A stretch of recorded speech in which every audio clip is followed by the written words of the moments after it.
So we shall begin. Welcome. My name is James J. Bellezza, and this is the right mindset. And today we're going to go over the first step every writer should do to start their novel writing process: brainstorming.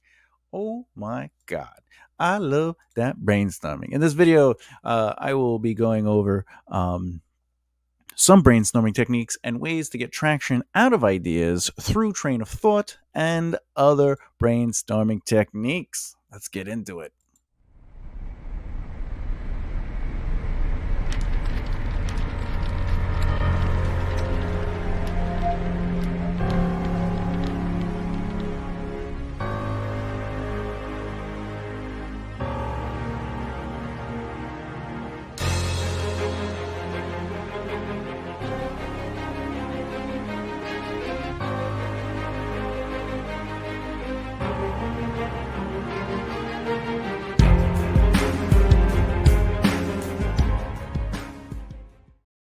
A massive thank you to everyone who's been watching these videos, supporting the channel, and who have subscribed. Speaking of, if you're a beginner writer, or you've been doing this for some time now, and you consider yourself an author who knows it all, but would like to see the other side of the perspective on craft, a little bit about the business of writing, and of course, hearing it from the author's mouth themselves as we do interviews throughout each season to get, your right mindset, basically something of that sort. What I'm saying is subscribe to the channel and hit that bell icon so you don't miss out. Because the whole point of this channel is about teaching us writers to find the right mindset. You see what I did there? It's a play on words. It's a pun. I was brainstorming that, and then I came up with it. Which brings us to, why should I even brainstorm an idea? I don't know. But I will go into it for you, okay? So brainstorming allows people to think more freely without fear of judgment. The act of brainstorming encourages open and ongoing collaboration to solve problems and generate innovative ideas. Brainstorming helps individuals or teams generate a large number of ideas quickly, which can be refined and merged into create the ideal solution. Brainstorming is not about finding the answer, it is about getting ideas out so you can later evolve, mold, and assimilate ideas into a coherent concept. Using brainstorming as a tool to get your thoughts moving around and allow the paint of words to flow onto your whiteboard, computer, or even going old school and using paper. Brainstorming gets your brain moving. It wakes you up. It allows you to start. You ever have that writer's block and you're like, what am I doing? I don't know what to do. And you just stare at the white screen and you say, yeah, right? Brainstorming allows your brain to just start working. And it's as easy as putting a word on the screen, or a sentence, or a phrase, or a thought, or dialogue, maybe describing a character. And it doesn't even matter if it's a good description. They were tall and lanky. And where does that go? Brainstorming allows your brain to start operating. It's you turn it out. Maybe you're as old as I am and you're into muscle cars, right? So the point of brainstorming is to activate the brain and get that blood flowing so those ideas start coming out. The other part of brainstorming, and something I'm a huge fan of, is team brainstorming, where like when I'm ever been in head writer situation for scripts, like for shows, I would say, hey, this is a character. This is the basis of the character.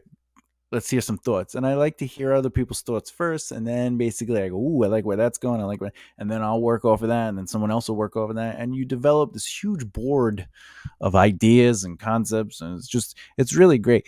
And the plotting out of stories flows fairly quickly when you have a team, or even when you just start jotting ideas out onto the page. And then that's part of the brilliance of brainstorming, which brings us to one of the first techniques, especially with a team. It's tracking out ideas. And to read real quickly, several ideas for brainstorming through tracking out ideas happens through list generating, brain writing, rapid identification, round robin, mind mapping, and starbursting. I'll go over those in a second. Either you have no idea before you begin, or you have the semblance of an idea. These brainstorming techniques that involve tracking out ideas will get you to find your way to where you want to be.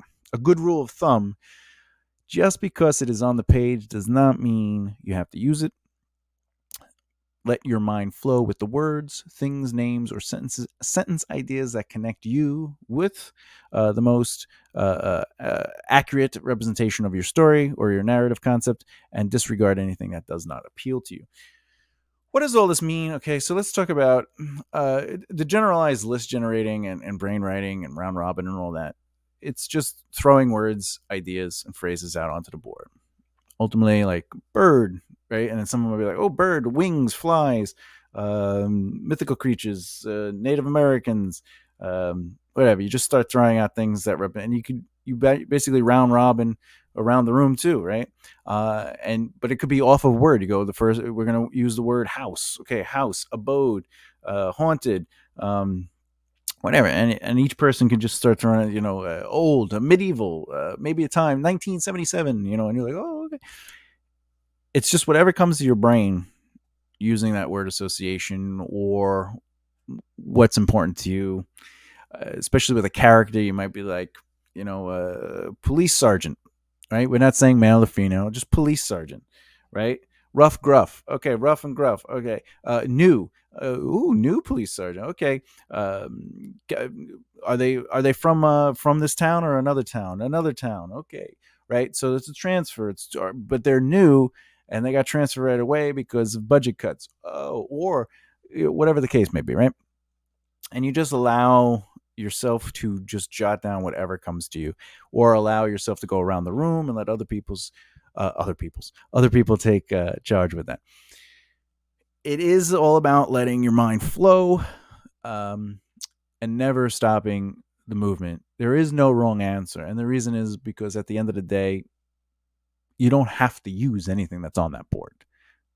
In fact, the entire board could be erased. And that doesn't mean you wasted a day. It means you got through a lot of stuff it's like when you go to the hospital, they do a lot of tests. Not that they think you have those things, but it's a good way to say that you definitely do not have those things. And we've just proven that. Let's move on to it, because you got to cancel out what it could be. And now you're like, all right, well, it's definitely not these things. So now we're honing it down to something smaller and smaller and smaller. And then boom, we found it, right? It's the same thing with ideas. You just kind of get those ideas out and you just let it flow. One of my favorite ways to brainstorm, though, is train of thought. Train of thought is always, it allows you to, I have a crumb of an idea, and then you just like work with it until it becomes something. And brainstorming to map out words, things, names, or full sentence ideas comes in handy, especially when I'm starting from nothing. If I'm just like, what do I want to do with this, right? There's a video I did a long time ago on my BBR Productions channel where I was teaching brainstorming a little bit, and I came up with a whole story idea, and it started off with just explaining what the inciting incident was, and from there it just snowballed into this. It was all right there on the spot, For me, using this technique of writing with a train of thought is about letting one thought or idea flow into the concept, just like I did in that other video.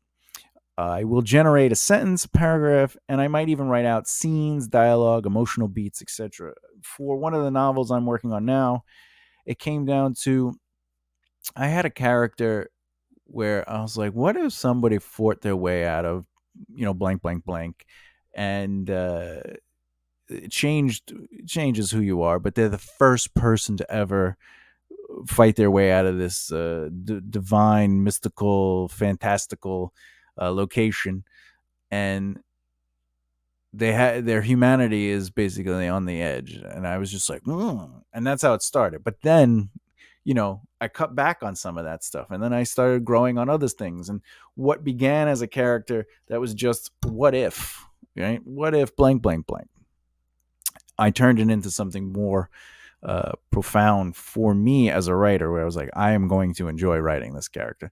Another example of that would be, I was working on a TV show that we were developing, And the only concept that came out of my head was I saw basically I was on the subway because I'm a New Yorker. I was on the subway, and this very massive man, just pure muscle, walked in, and my brain instantly was like, it'd be crazy, uh, an interesting story. Not that it would be crazy, but like an interesting story if that guy believed he was basically a small child, like his brain, not that he had a child's brain, like he had an adult brain, but that he couldn't see himself having grown up and being strong enough.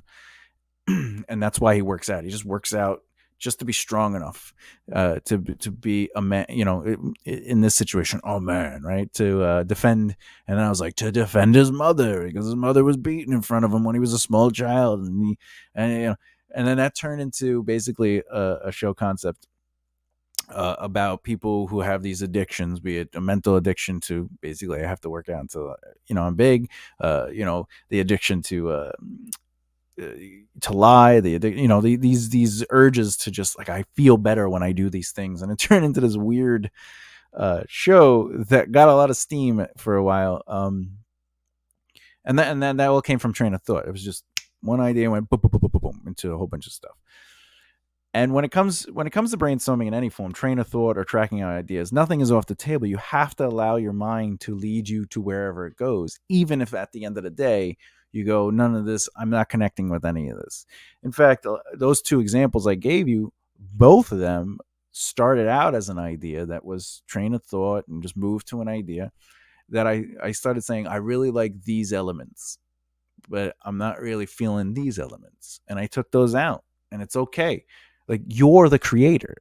You're not you're not responsible to the ideas. You're responsible to the narrative, what you feel. Because if you don't feel it and you don't understand what you're writing, it's not going to be a good story because you're not going to be able to give any truth to it. The whole concept of writing is being aware of it to touch on those emotional elements and be empathetic to these characters and write emotional scenes. And even if those emotional scenes are not necessarily like crying or angry or betrayal, like emotional scenes could also be very status quo, everyone's getting along kind of thing, but you have to say to yourself, am I prepared to write this? In fact, on that show, with the big muscular guy, there's a character that when I write her, I like have to take a break, like mentally. I need to relax because the character is such a difficult character to emotionally embody because of just the way their brain, the trauma the character went through, and how they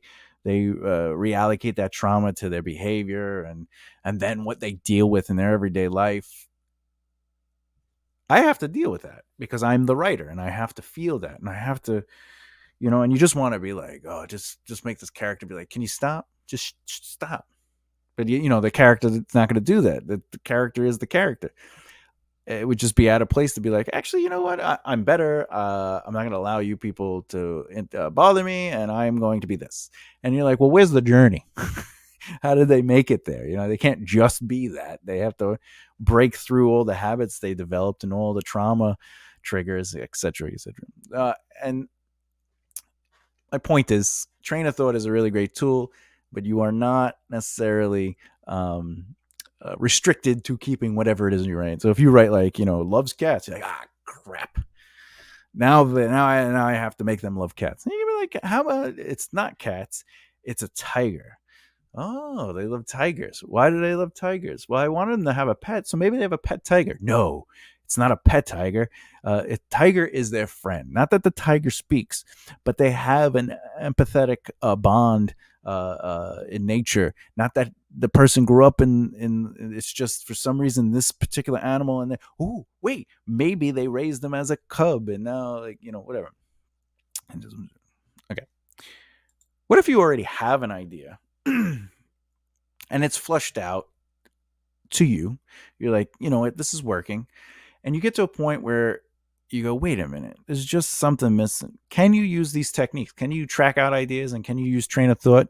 The thing is, when a scene, a chapter, or the whole book is missing that little something after you spent hours on it and just go, I really feel like I have something here, you can take a moment in the story or even a section of the story, characters, whatever it is, and use these techniques to help you discover new ideas.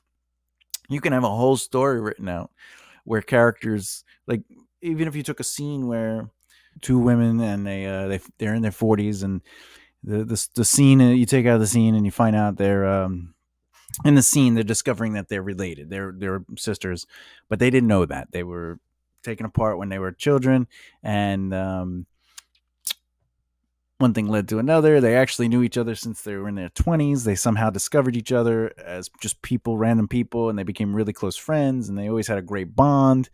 And, the part that's really weird might be that one of the characters is supposed to be marrying the brother of the other character, and it's like, oh, and you might say there's something missing here, other than, oh, that's insane. It happens, right? You think of it, it had to have happened in real life. And the character, you might want to brainstorm that. Well, maybe I know why they weren't necessarily raised together. I know maybe it's just the cliche of they were separated at birth. Not that they're twins, but the mother gave up the first child because they weren't ready. The mother and the father gave up the first child because they weren't ready, and then they had the second child, and then after that they had the brother, and so one of them is older and grew up adopted. Not that there's anything wrong with being adopted, but maybe you don't want to go that route. Maybe you want to make it a little bit more interesting. Maybe you want to make it darker. And you say to yourself, let me try to find something different and unique about this. Let me like this, explore this a little bit. And you could use train of thought for that. You can work on, I mean, just right now I'm working on, all right, they're related. Okay. One of them's definitely older. Maybe, they were born and the parents couldn't really handle having a child. So you can just explore that fairly easily if you just allow your mind to go where it's going to go and let yourself discover it as it comes. And I will reiterate, you do not have to keep anything that you come up with. You can just allow it to be on the page and then say, I'm not interested. The biggest thing you could do when it comes to an idea that you already have, and Brandon Sanderson he talks about this a lot, where he'll write basically up to the midpoint, and even though he's an outliner, he might discover the story, and as he's discovering the story, he then goes back and like brainstorms a little bit and like reworks it, and he writes the book again. And even Quentin Tarantino he's famous for doing that. Like he doesn't really write, like, he doesn't outline the ending. He just knows, like, he knows where it's starting. He knows kind of like what it's going to do at the end, but how am I going to get there? I have a couple beats I'm working on, and he just likes to kind of allow the story to develop up into the midpoint, and then he goes, okay, I know what this is, and he just allows it to write from there. And he goes, all right, I know where I'm going to get to the end point that I really wanted. And it's okay to do that. It's okay to have something and then say, I want to brainstorm on this a little bit, or, you know what, I'm finding voices. I do it often, especially when I'm working on my novels. I find a voice of a character that wasn't necessarily in their description. It wasn't like, this character, blah, blah, blah, blah, blah. And then when I'm writing, I'm like, they're not even close to that character. And not by choice. It's just like, you feel the natural flow of their personality amongst the others that they're involved with. And it's okay. Like, it's okay. Like, you don't have to, well, I had written this and this is what the outline said. No, you're a writer. You do whatever you want, which brings me to my final thoughts. Whatever technique you choose to use during your brainstorming sessions, know that nothing is final. You have the right to throw it all out or some of it out and keep the rest. I have personally brainstormed pages and pages of ideas, only to keep a small handful of those ideas and turn them into something. Then I took those ideas and brainstormed those, and boom, I got a story out of it. The best thing you can do with brainstorming is trust your gut, never delete anything, and let your mind fly free. My whole career as a writer, from lyrics to jokes to novels and scripts, whatever the case, even comic books. I started in comic books. Uh, let yourself brainstorm. Let the ability to change what you have be an option. When you become stagnant on change, when you're just like, I came up with this is what it is, it can't be anything else, you will not discover your story. Even if you're an outliner, you're not discovering your story. You're not discovering the voices and the flow and the truth. And when we write, even when I do scripts, you find the flow, the rhythm of characters based on working out a scene, working on the dialogue, working on the interaction with people. Some people just snap the others. They just make people react certain ways.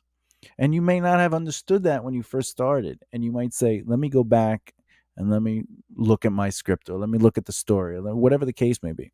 You're allowed to do that. Give yourself that freedom to say, just because I deem it this way does not necessarily mean it's the be all and all.